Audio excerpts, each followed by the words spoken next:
नमस्कार साथियों, आज हम इस वीडियो में बात करेंगे रेलवे ग्रुप डी के कंपटीशन और एग्जाम डेट को लेके कि एग्जाम डेट आपकी कब से शेड्यूल हो सकता है, आपका एग्जाम और कंपटीशन क्या रहने वाला है, आपकी स्ट्रेटेजी अभी क्या चल रही है, क्या उसमें कुछ बदलाव करने की जरूरत है। तो हम ये सब एक एक करके देखते हैं। तो हम इसमें बात करेंगे एग्जाम डेट, कंपटीशन और आपकी सैलरी क्या रहने वाली है, कौन से महीने में आपका एग्जाम हो सकते हैं। और साथियों, आज हम पसीना बहाएंगे तो ही कल रेल की सीट पे बैठ पाएंगे। तो हम एक एक करके बात करते हैं। तो चलिए आगे बढ़ते हैं। साथियों, सबसे पहले हम बात करेंगे ग्रुप डी 2025 में। जानिए सबसे कम और सबसे ज्यादा कंपटीशन वाला जोन कौन सा है। यदि आपको पता है तो आप मुझे एक बार कमेंट करके बताएं कि सबसे टफेस्ट जोन कौन सा है और सबसे सेफेस्ट जोन कौन सा है। साथियों, कुल कंपटीशन में हम बात करेंगे तो पर सीट कंपटीशन 333 का निकल के आ रहा है, यानी 232 कैंडिडेट फिर से फेल होने वाला है। सिर्फ एक 333 में से सिर्फ एक कैंडिडेट ही लगने वाला है। यदि हम सबसे सेफेस्ट जोन की बात करें तो वो साथियों अहमदाबाद है। अहमदाबाद की पिछली बार भी कट ऑफ सबसे कम गई थी और अब की बार भी कमी जाने वाली है, क्योंकि इसमें सबसे कम कंपटीशन है। 136 कैंडिडेट पर कैंडिडेट कंपटीशन है। और यदि हम यहीं पे बात करें कि सबसे ज्यादा कंपटीशन कौन से जोन का रहने वाला है, तो वो साथियों सिकंदराबाद निकल के आ रहा है, जिसमें 585 पर सीट पर कंपटीशन है, यानी 584 कैंडिडेट फिर से फेल होने वाले हैं। तो साथियों, रेलवे में नौकरी पाना मेहनत के साथ साथ आपकी किस्मत और आपकी समझदारी पे भी डिपेंड करता है।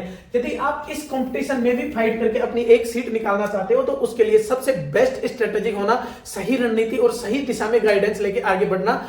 पहला कदम यही होगा कि आपकी सही दिशा में आप आगे बढ़ो। तो हम इस इतनी भयंकर कंपटीशन में भी सिलेक्शन लेना मामूली बात नहीं है। इसके लिए आपके पास एक बेस्ट प्लान होना चाहिए और बेस्ट स्ट्रेटेजी होनी चाहिए। साथियों, मैं खुद एक टफेस्ट जोन यानी नॉर्थर्न रेलवे से सिलेक्टेड हूं, तो मैं आपको बताऊंगा कि आपकी रणनीति क्या होनी चाहिए। यदि आप कुछ रणनीति फॉलो कर रहे हो तो उसमें और क्या इंक्लूड करना चाहिए। तो साथियों, हम आगे बढ़ते हैं।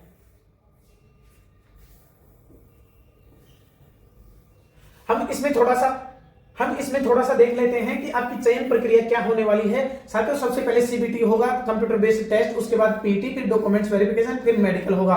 डॉक्यूमेंट्स और मेडिकल का एक ही एडमिट कार्ड आता है। पहले दिन डॉक्यूमेंट्स वेरिफिकेशन हो जाता है, उसके बाद फिर मेडिकल ले लिया जाता है, जो जिनका भी डॉक्यूमेंट्स वेरिफिकेशन क्लियर हो जाता है। उसके बाद साथियों, सबसे मेन चीज यह है, पीटी केवल क्वालिफाइंग नेचर का है, लेकिन फिर भी साथियों 3 गुना कैंडिडेट बुलाते हैं, लेकिन 2 गुना कैंडिडेट ही पास हो पाते हैं, 1 गुना कैंडिडेट फिर भी फेल हो जाता है। तो आपको फिजिकल पे भी ध्यान रखना है और मेरिट सिर्फ और सिर्फ सीबीटी पे ही निर्भर करेगी। तो साथियों, आपको सिलेक्शन लेने के लिए सिर्फ कंप्यूटर बेस्ड टेस्ट का ही ध्यान रखना है। अब हम उसके अंदर क्या क्या स्ट्रेटेजी प्लान कर सकते हैं, अब वो हम आगे बात करते हैं। साथियों, हम बात करेंगे एक एग्जाम डेट को लेके और एक स्ट्रेटेजी को लेके।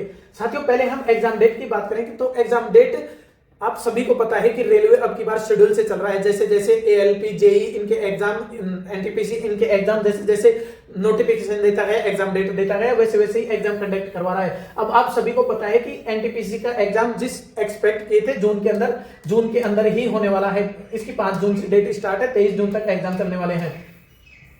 लेकिन साथियों, क्या जून इसके बाद एनटीपीसी के बाद ग्रुप डी का ही होने वाला है और वो कब तक हो सकता है। तो साथियों, ग्रुप एनटीपीसी की लंबी प्रोसेस है, क्योंकि इसके अंदर पहले ग्रेजुएशन लेवल का होने के बाद 12th लेवल का एग्जाम होगा। और इसके अंदर भी साथियों, यदि कुछ झमेला नहीं हुआ तो पिछली बार की तरह यदि 8 गुना कैंडिडेट पास कर दिए और बुलाने हैं 20 गुना कैंडिडेट, तो फिर वही दोबारा हंगामा स्टार्ट होगा और उसमें टाइम लगेगा। तो लगभग इस एनटीपीसी के एग्जाम खत्म होने में आप 2.5 से 3 महीने का समय मान सकते हो। और उसके 1 महीने 15 से दिन या 1 महीने के बीच के अंदर आपके ग्रुप डी के एग्जाम स्टार्ट हो जाएंगे, यानी लगभग आपके पास 4 महीने हैं। आप अक्टूबर मान के चलो कि अक्टूबर के अंदर आपका एग्जाम होना है। साथियों, उससे पहले भी एग्जाम नहीं होगा, उसके बाद भी एग्जाम नहीं होगा। अक्टूबर के अंदर आपका एग्जाम फिक्स है। आप ये मान के अपनी स्ट्रेटेजी प्लान बनाओ। स्ट्रेटेजी प्लान 4 महीने का क्या होना चाहिए, पहले तो एक रजिस्टर के अंदर ये नोट करो। उसके बाद यदि आप मुझे कमेंट करके बताते हैं तो मेरी क्या स्ट्रेटेजी थी, मैं वो स्ट्रेटेजी आपके साथ शेयर करूंगा कि मैं सुबह से शाम तक किस तरह से पढ़ता था, कब टेस्ट देता था। लेकिन हालांकि मैं इस वीडियो में भी आपको थोड़ा सा डिस्क्रिप्ट करके बताऊं तो साथियों, आपकी कम से कम फिलहाल में 9 घंटे की स्ट्रेटेजी होनी चाहिए। 9 घंटे के अंदर आपको 5 घंटे आगे का कोर्स को आगे बढ़ाना है और बाकी 4 घंटे में से 2 घंटे आपको रिवीजन पे लगाना है और 2 घंटे पर डे के एक मॉक टेस्ट पे लगाना है। साथियों, 2 घंटे में मॉक टेस्ट, 1.5 घंटा तो मॉक टेस्ट देने में ही लग जाएगा और 1.5 घंटा उसके अंदर चाहिए उसको एनालिसिस करने में। साथियों, मॉक टेस्ट आपको नहीं लगाने हैं, सिर्फ और सिर्फ प्रीवियस ईयर मॉक टेस्ट लगाने हैं। आप तो आपका टोटली रिवीजन सिर्फ और सिर्फ मॉक टेस्ट पर ही निर्भर करेगा। मॉक टेस्ट के अंदर जो क्वेश्चन नहीं आते हैं उनको आप एक डायरी में नोट करते हुए चले।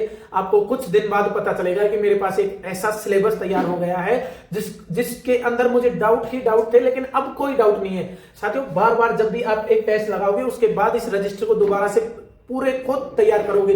इसके अंदर ही आप करंट के क्वेश्चन की नोट्स इसको इतनी मेहनत से तैयार करो कि आप एग्जाम देने जाओ तो भी आप इसी रजिस्टर को साथ लेके जाओ। इसमें एक एक पॉइंट लिखो कि मुझे ये क्वेश्चन के अंदर ये पॉइंट नहीं आया, फिर उसके की नोट्स, फिर ये क्वेश्चन, फिर उसके की नोट्स, जो भी रीजनिंग के और मैथ के जो भी फॉर्मूलाज हैं, जो भी नए कॉन्सेप्ट है, वो सब कुछ एक ही रजिस्टर के अंदर होना चाहिए कि आप जब भी एग्जाम देने जाओ या कभी भी लेके बैठो तो एक ही रजिस्टर को फॉलो करने से टोटल सिलेबस रिवाइज हो जाए। तो यदि मेरी वीडियो आपको अच्छी लगी तो इसे लाइक और शेयर जरूर करें और मुझे बताएं कमेंट करके कि मैं स्ट्रेटेजी पर फुल प्लान लेके आऊं क्या, कि आपका पर डे का प्लान क्या था। मैं खुद एनआर जोन से सिलेक्टेड हूं तो मैंने किस तरह से पढ़ाई की है। यदि आप मुझे कमेंट करके बताएंगे तो मैं जरूर मेरा स्ट्रेटेजी प्लान शेयर करूंगा। Thank you.